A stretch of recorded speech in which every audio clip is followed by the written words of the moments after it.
다시 로마서 13번째 시간 우리의 소망은 확실합니다 라는 제목으로 하나님 말씀 나누겠습니다. 우리가 어떻게 의로워집니까? 믿음으로. 우리가 어떻게 구원받습니까? 행위로, 노력으로, 율법으로, 믿음으로 구원받습니다. 그 대표적인 사람으로 아브라함을 성경이 소개했습니다. 그 아브라함을 통해 믿음이 무엇인지, 어떤 믿음이 필요한지 구체적으로 살펴보았습니다. 그리고 그 사람이 누리는 축복, 그 축복에 대해서 지난 시간 살펴보았습니다. 기억나십니까? 3가지입니다. 우리가 믿음으로 제대로 신앙생활 한다면 3가지를 꼭 누리고 있어야 됩니다. 하나는 관계적인 축복이라고 했습니다.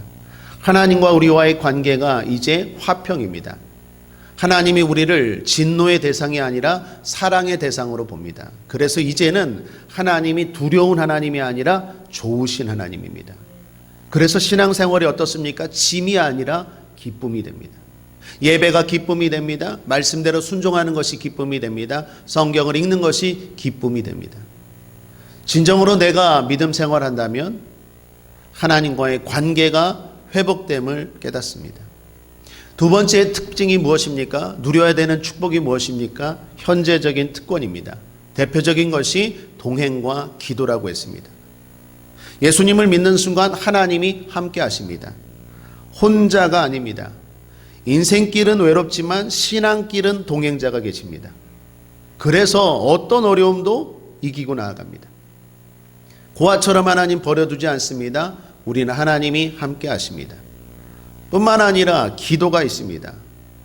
여러분, 성도의 기도는 현실을 회피하는 비겁한 행동이 아닙니다. 또는 자기 체면을 거는 일도 아닙니다. 나는 문제가 없어 이렇게 자기 체면을 거는 일도 아닙니다.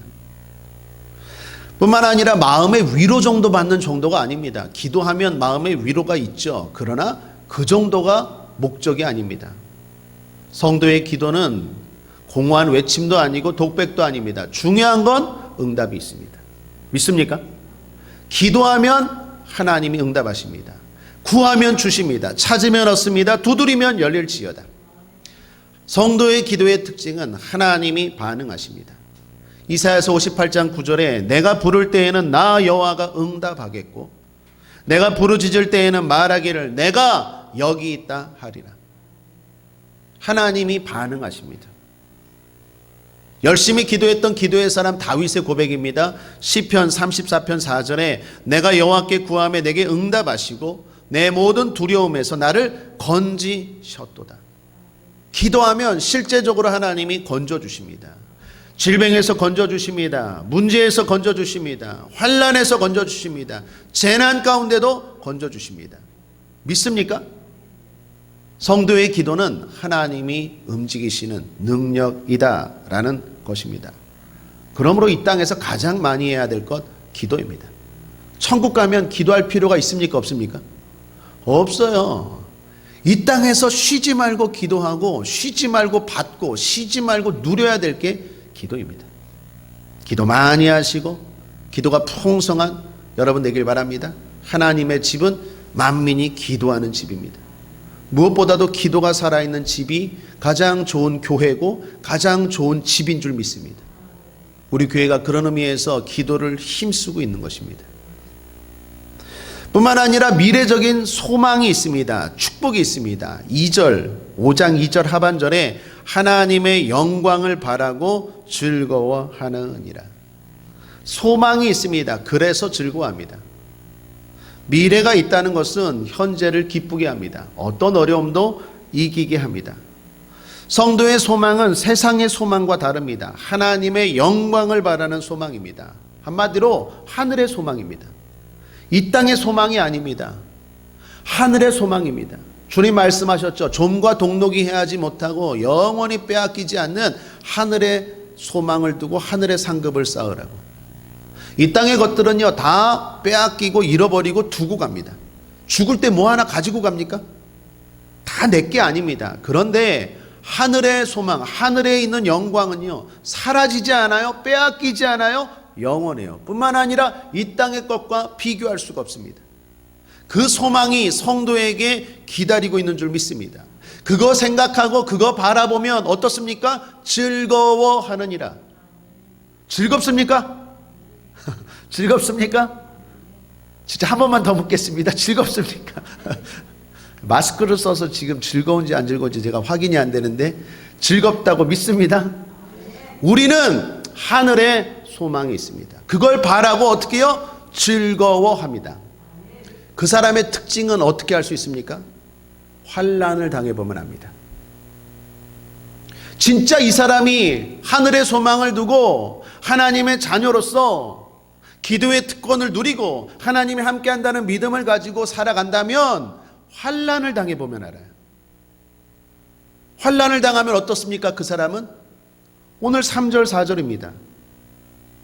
뭐라고 말합니까? 다만 이뿐 아니라 우리가 환난 중에도 즐거워하나니 이는 환난은 인내를, 인내는 연단을, 연단은 소망을 이루는 줄 알미로다. 한마디로 환난이 환난으로 끝나지 않는다는 거예요. 그래서 제가 늘 강조하듯이 성도의 환난은 연단입니다.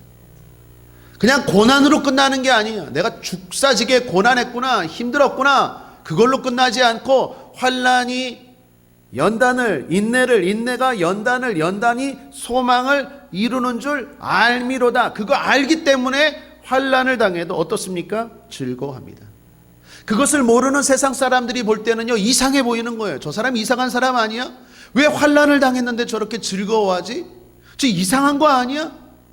세상 사람들이 볼 땐 이상해요. 그런데 진짜 성도, 참된 성도는 즐거워할 수밖에 없어요.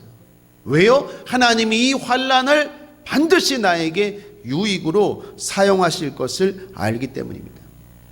음악가 베토벤에게 칼이라는 동생이 있었다고 합니다. 그 동생에게 유언처럼 남긴 편지가 있는데 그 편지가 공개되었습니다.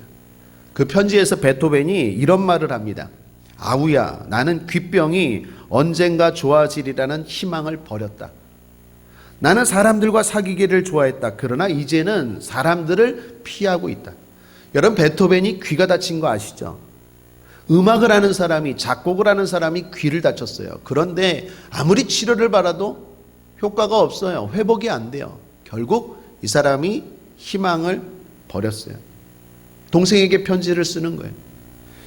그런데 베토벤이 편지를 쓴 목적은 이런 푸념 또는 한탄 이걸 하기 위한 것이 아닙니다. 편지 후반부로 갈수록 분위기 반전이 나타나요. 베토벤이 이렇게 말합니다.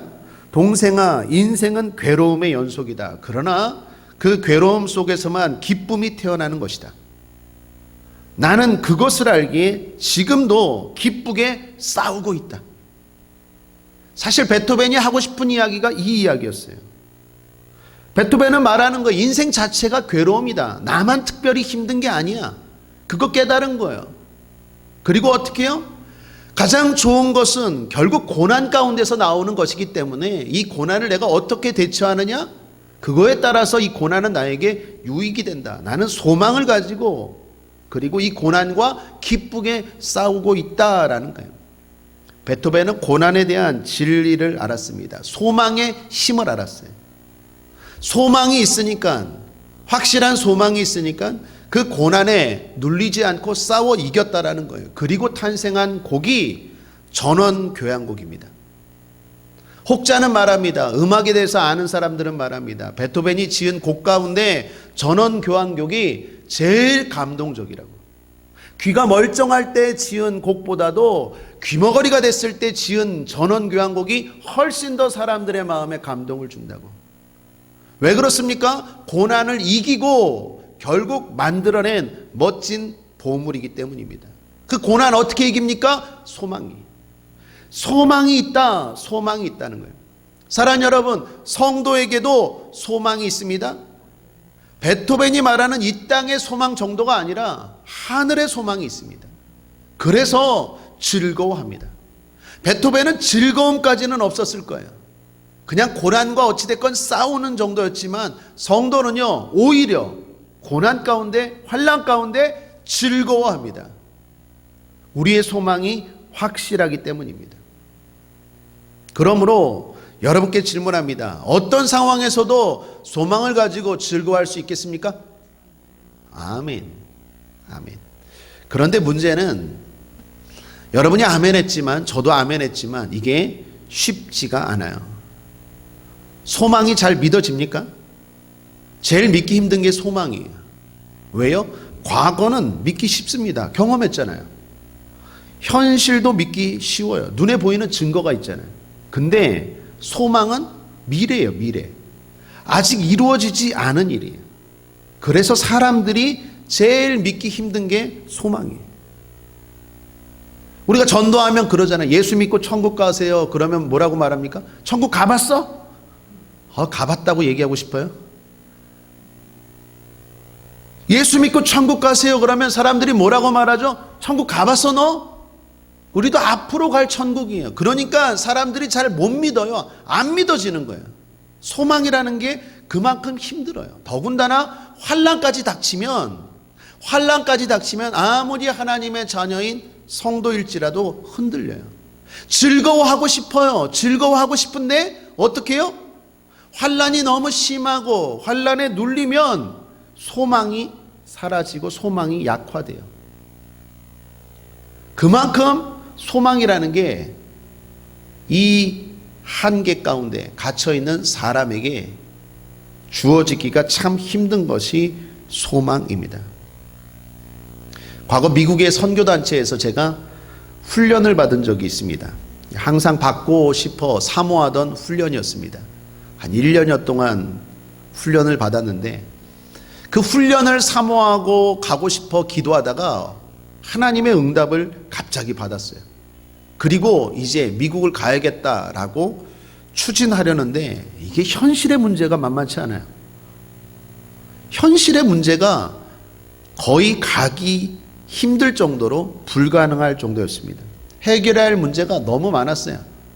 애도 어리고 어려도 너무 어리고 물질도 없고 또 여러 가지 상황과 환경이 한마디로 받쳐주지를 않았어요. 저는 응답을 받았습니다. 저희 가족들도 응답을 받았어요. 하나님이 반드시 거기에 가게 하신다라는 소망을 주셨어요. 그래서 주변 사람들에게 말했습니다. 나 미국 간다. 전도사님들, 목사님들에게 말했어요. 저 미국 갑니다. 그랬더니 전도사님, 목사님들이 하는 말, 돈 있어? 제일 먼저 물어보더라고요. 나는 믿음 있어? 이렇게 물어볼 줄 알았는데 돈 있어? 물어보더라고요. 전도사님, 목사님들도 똑같더라고요. 돈 있어? 물어보더라고요. 돈 없는데요? 그럼 어떻게 가려고? 하나님이 가신다고 약속하셨는데요. 제정신이야? 이러더라고요. 제가 그분들의 마음을 이해해요. 그때 제 상황이 거의 불가능하다니까요. 제 집사람은 둘째 임신하고 있고 그리고 진짜 물질도 없고 목사 안수도 아직 안 받았고 미국에 가서 그 훈련을 받는다고 해서 뭐 큰 도움이 있는 것도 아니고 무슨 유학을 가서 공부를 하면 몰라도 훈련을 받는 거기 때문에 반대도 많았고요. 그럼에도 불구하고 꼭 필요한 훈련이라고 믿었고 뿐만 아니라 하나님이 인도하신다는 소망에 대한 확신이 있었습니다. 그리고 결과적으로는 이루어졌습니다. 훨씬 더 좋게 훨씬 더 풍성하게 하나님이 이루셨습니다. 그런데 그 소망이 이루어지기까지 믿기까지는 너무 힘들었다라는 거예요. 사람들의 말을 이해합니다. 소망이라는 게 그렇습니다. 바울도 지금 그걸 아는 것 같아요. 그래서 소망에 대해서 길게 추가적으로 지금 설명하고 있는 것입니다. 그것이 오늘 5절에서 11절 본문입니다. 사랑하는 여러분, 결론부터 말합니다. 관계의 축복은요, 지금 당장 누릴 수 있는 거예요. 현재적인 성도의 특권, 동행과 기도는 지금 당장 누릴 수 있는 거예요. 그런데 소망은 미래 일이에요. 그런데 중요한 건 소망이 제일 중요한 거예요. 성도에게 이 셋 중에 하나를 꼽으라 그러면 소망입니다.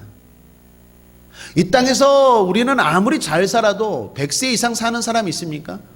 뭐 100세 이상 산다고 해도 120세 정도면 이제 다 가야 되는 거 아닙니까? 그런데 그 하늘의 소망은요, 영원하다니까요. 성도에게 소망이 없다면 바울은 말합니다. 우리가 가장 불쌍한 자라고. 진짜 성도의 특권 중에 특권, 축복 중에 축복은 소망입니다. 하늘의 소망이 있습니다. 성도라고 하면서 하늘의 소망이 없다? 죄송합니다. 참된 성도 아닙니다. 반드시 성도라면 하늘의 소망이 있습니다. 내 앞길의 소망 정도가 아니라 하늘의 소망이 있습니다. 그걸 바라고 즐거워합니다. 그런데 다시 말합니다. 이게 믿어지기가 힘들어요. 당장 미래 일이니까 그게 될지 안 될지 어떻게 알아요? 그래도 여러분들은 저를 불쌍히 여셔서 계속 아멘 아멘 이러면서 이렇게 화답해 주는데 세상 나가보세요. 그게 믿어집니까? 더군다나 내 현실이 어렵고 힘들면 그게 안 믿어져요. 잘. 그걸 지금 성경도 알고 주님도 알고 바울도 알아요. 그래서 지금 우리의 소망이 확실하다라는 것을 추가적으로 길게 설명하는 거예요. 결론부터 다시 말합니다. 우리의 소망은 확실합니다. 소망을 꼭 가지고 신앙생활 하시고 소망을 가지고 이 땅을 살아가시고 그 소망을 바라고 즐겁게 살기를 주님의 이름으로 축복합니다. 자, 우리의 소망이 확실한 이유, 바울이 말한 걸 제가 세 가지로 정리하는데, 첫 번째 성령님의 공급하심 때문, 두 번째 예수님의 사랑하심 때문, 세 번째 예수님의 부활하심 때문입니다. 하나씩 살펴보죠. 첫 번째 성령님의 공급하심 때문입니다. 5절입니다. 다시 함께 읽겠습니다. 시작. 소망이 부끄럽게 아니함은 우리에게 주신 성령으로 말미암아 하나님의 사랑이 우리 마음에 부은 바 됨이니. 우리의 소망이 부끄럽지 않고 확실히 이루어짐을 믿는 첫 번째 이유는 성령님 때문입니다. 이 말은 우리의 의지 때문이 아니라는 거예요. 내가 소망을 가져야지, 소망을 가져야지, 의지 때문이 아닙니다. 의지는 한계가 있어요. 우리에게 소망의 불이 꺼지지 않는 것은 성령의 기름이 날마다 역사하기 때문이에요. 성령이 어떻게 역사하시는데요? 하나님의 사랑을 우리 마음에 부어주세요. 여기 부어주시다라는 말이 에케쿠타이라는 말인데 폭포수처럼 쏟아붓다라는 거예요. 그것이 현재 시제예요. 계속해서 폭포수처럼 쏟아부어요. 여러분, 눈에 보이는 건 절망이고 네 눈에는 아무것도 안 보이고 이 손에 아무것도 안 잡히고 이 귀에 아무것도 안 들려도 우리가 소망을 확실하게 믿고 소망을 가지고 즐겁게 살아가는 이유는 내가 의지 때문이 아니라 성령이 우리 마음 가운데 그걸 계속 부어주신다니까요. 하나님의 사람들은 여러분 안에 있는 성령이 역사하셔서 계속 그 소망을 폭포수처럼 부어주세요. 그래서 성령 충만한 사람은 그 소망이 더 뜨겁고 확실하고 그걸 바라고 즐거워하는 거예요.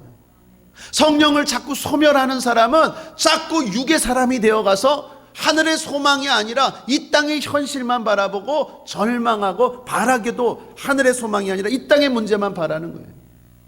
사랑하는 여러분, 우리의 소망이 확실한 이유는 성령의 역사하심 때문인 줄 믿습니다. 찬송가 210장 기억나십니까?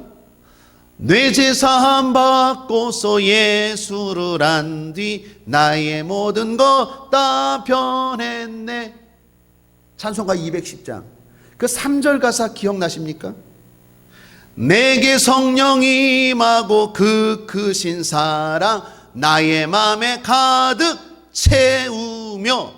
성령이 뭐 하십니까? 하나님의 사랑을 내 마음에 가득 채우세요.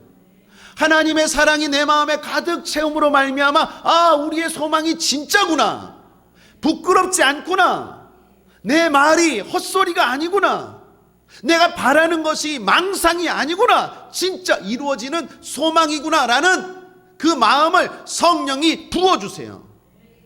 그게 가득 채워져요. 그러면 어떤 일이 일어납니까? 찬송가 210장 3절 후반절에 모든 공포 내게서 물리치시니 내 맘 항상 주 안에 있도다. 모든 공포가 사라져요. 믿습니까? 사랑하는 여러분, 성령입니다. 그러므로 성령이 일하시도록 계속 인정하고 인격적인 성령님을 환영하고 모셔드리고 의지해야 돼요. 그러면 우리 마음 가운데 성령이 어떻게 하십니까? 하나님이 여러분을 얼마나 사랑하시는지 그것을 자꾸 마음에 부어주시고, 그리고 그 소망이 확실하게 우리의 마음 가운데 다가온다라는 것입니다. 두 번째, 예수님의 사랑하심 때문입니다. 정확하게 말하면 부족함에도 불구하고 사랑하시는 큰 사랑 때문입니다. 우리가 사랑받을 만합니까? 하나님 앞에 우리가 사랑받을 만한 존재가 아니죠. 자격이 됩니까? 자격이 안 돼요. 그런데 하나님이 사랑하십니다. 주님이 사랑해 주십니다. 일명 그럼에도 불구하고의 사랑입니다. 6절을 보십시오. 우리가 아직 연약할 때에. 8절을 보십시오. 우리가 아직 죄인 되었을 때에. 10절을 보십시오. 우리가 아직 원수 되었을 때에. 3대 절망의 때예요. 유명한 로마서의 표현입니다. 우리가 아직 연약할 때, 무슨 말입니까? 무력할 때, 무력할 때.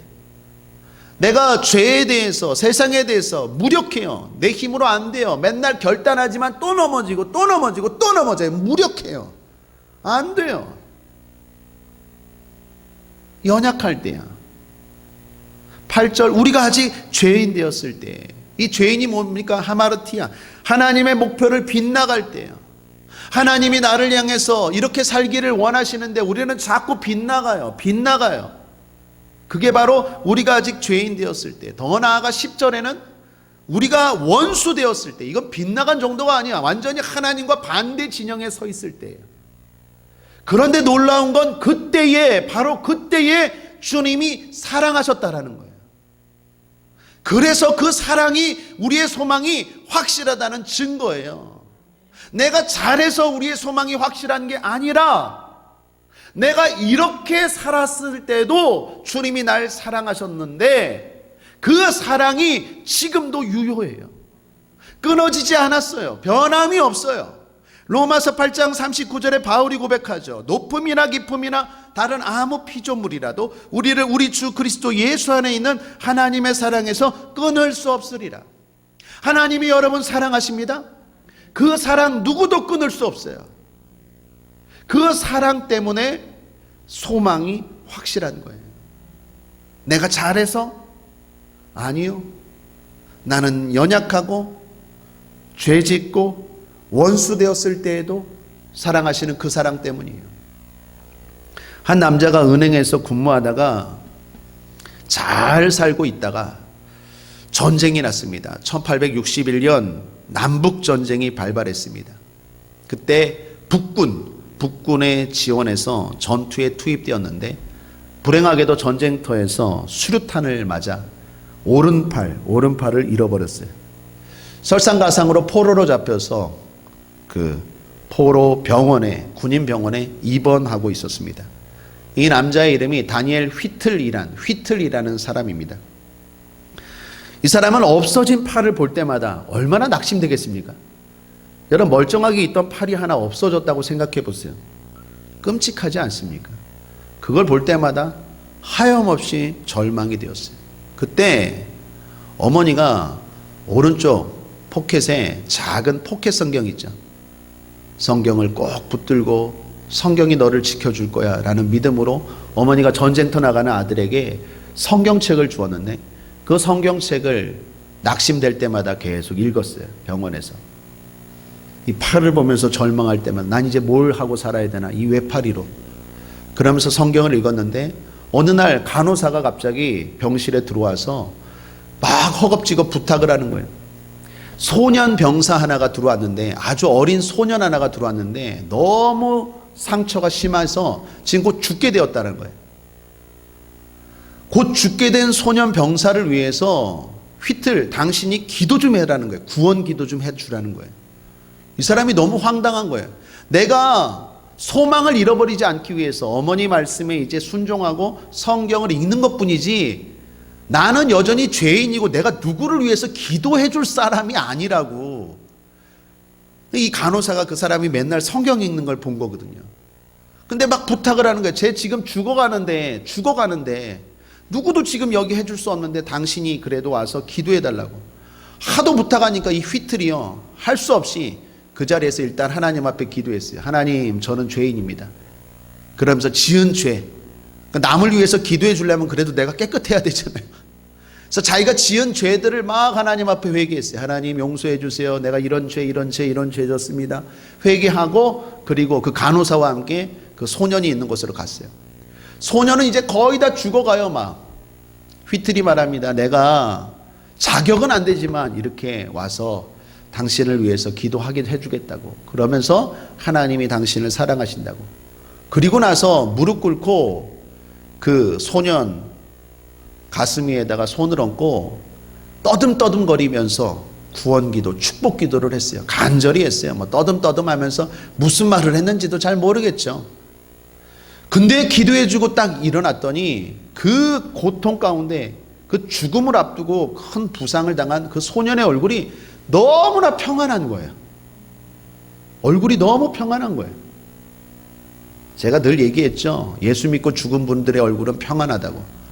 너무나 평안한 거예요, 소년의 얼굴이. 그리고 얼마 안 돼서 그 소년이 진짜 잠자듯이 죽었어요. 그걸 보고 휘틀이 충격을 받았어요. 나는 이렇게 부족한데 하나님이 날 사용하시네. 팔이 하나밖에 없어서, 그것도 믿음도 부족하고 내 믿음도 지키지 못하는 나를 주님이 사랑하시네. 용기가 생겼어요. 나도 하나님 앞에 쓰임받을 수 있구나. 소망이 생겼어요. 그리고 지은 찬송가가 있는데 그 찬송가, 그 시가 우리가 좋아하는 찬송가 410장이에요. 하나님의 은혜로 있을 데 없는 자 왜 구속하여 주는지 난 알 수 없도다. 그 다음 중요하죠. 내가 믿고 또 의지함은 내 모든 형편 잘 아는 주님 늘 돌보아 주실 것을. 여러분, 그거예요. 그렇죠. 나는 확실히 안 해. 여러분, 내가 자격이 되는 게 아니라니까요.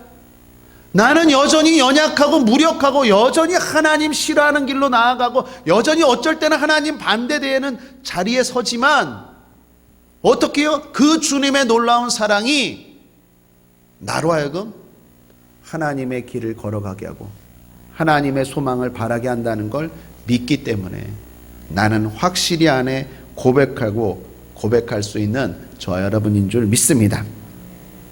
마지막 세 번째는 예수님의 부활하심 때문입니다. 부활.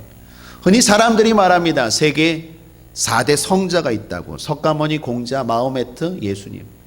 뭐 백보양보해서 그렇다고 치죠. 말도 안 되는 일이지만, 그런데 죽었다 깨어나도 진짜 안 되는 건 뭐예요? 죽었다 깨어나는 거예요. 죽었다 깨어나도 진짜 받아들일 수 없는 사실은 뭐예요? 진짜 죽었다 깨어나는 거예요. 석가모니가 죽었다 깨어났습니까? 누구도 죽었다 깨어나지 않았어요. 그런데 예수님은 죽음을 이기셨어요. 오늘 본문 10절입니다. 함께 읽겠습니다. 시작. 곧 우리가 원수 되었을 때에 그 아들의 죽으심으로 말미암아 하나님으로 더불어 화목되었은즉 화목된 자로서는 더욱 그의 살으심을 인하여 구원을 얻을 것이니라. 주님 살아나셨습니다. 죽음을 이기셨어요. 죽음을 이기신 주님이 우리에게 주시는 소망입니다. 그 소망이 어찌 헛된 소망이고, 그 소망이 어찌 빈 소망이고, 그 소망이 어찌 이루어지지 않는 죽은 소망이겠습니까? 그래서 베드로 사도는 이렇게 고백합니다. 베드로전서 1장 3절 함께 읽겠습니다. 시작. 찬송하리로다 우리 주 예수 그리스도의 아버지 하나님이 그 많으신 긍휼대로 예수 그리스도의 죽은 자 가운데서 부활하심으로 말미암아 우리를 거듭나게 하사 산 소망이 있게 하시며. 저와 여러분이 거듭났다면 반드시 산 소망이 있어요. 살아있는 소망이 있어요.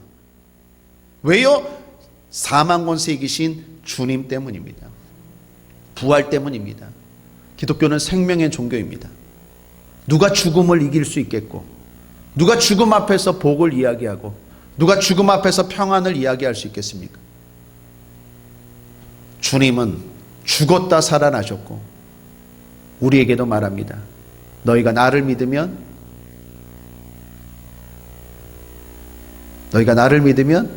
죽어도 살겠고 살아서 나를 믿으면 영원히 죽지 아니하리라. 석가도 그런 말 못합니다.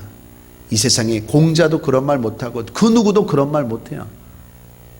주님만이 부활을 이야기하시고 우리에게만 부활이 있습니다.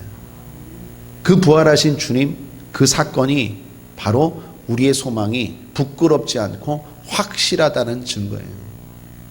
말씀을 정리합니다. 사랑하는 여러분, 바울은 지금 길게 이야기하고 있어요. 소망이 그만큼 사람들이 믿기 힘들기 때문이에요. 그러나 또 하나, 소망이 그만큼 중요하기 때문입니다. 소망이 중요합니다. 성도에게 진짜 중요한 것 중에 하나가 하늘에 대한 소망이에요. 예수 왜 믿습니까? 단도직입적으로 물어봅니다. 예수 왜 믿습니까? 건강하기 위해서? 부자 되기 위해서? 성공하기 위해서? 성경에 성공이라는 말은요, 한 번 딱 나와요. 한 번. 주님은 우리가 성공하라고 말하는 게 아니에요. 예수 왜 믿습니까? 진짜 교회 왜 다닙니까? 가장 중요한 것은 물론 치료도 일어나고 부욕해도 하시고 하나님이 인도도 하시지만 제일 중요한 건 하늘의 소망이에요. 우리에게는 영원한 집이 있어요. 상급이 있어요. 면류관이 있어요. 다른 어떤 종교도 흉내내지 못하는 그 소망이 있어요. 그런데 이 소망이 믿어지기가 힘들어요. 육이 있기 때문에. 그럼에도 불구하고 가장 중요한 소망이에요. 우리 국제아모니교회 성도들은 꼭 이 소망 가지고 살게 되길 바랍니다. 왜요? 우리의 소망은 확실하기 때문에. 성령이 역사하십니다. 예수님이 사랑하시기 때문에. 부활이라는 그 놀라운 증거 때문에 우리의 소망은 확실합니다. 기도하겠습니다. 하나님 아버지,